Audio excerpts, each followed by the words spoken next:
ebese uyakhuluma.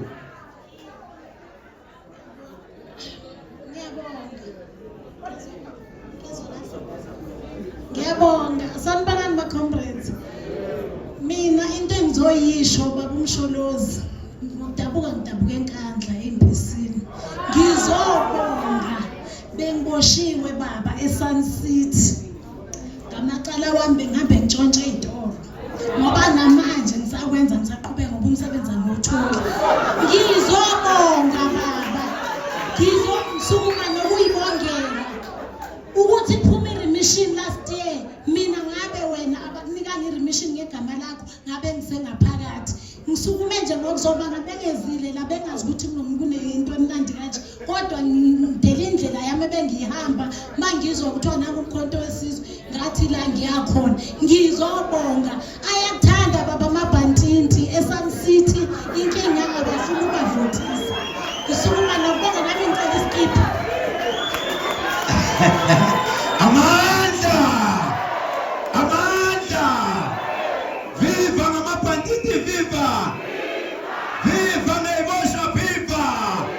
Viva Westville viva! Viva Sun City viva! Amanda! Alright bakwethu, kumele kodwa phela sibuye sibakhe. Njengamanje mase kungena ubaba uMsholozi. Sicela bafowethu ezobugebengu zithu kwehla. Siyacela ezobugebengu azehle phela.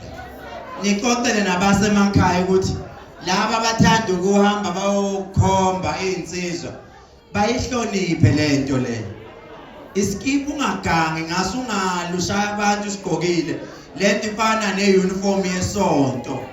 Ungayigqoki ihlonipho ubekele ngisho noma uye etoilet ayilalelani mina ngisayona esontweni masishumayela ungangeni nengubo zesonto etoilet because uyayithanda ingubo yakho sithatha ukuthi hayi ngiyasithanda usibeke lapha.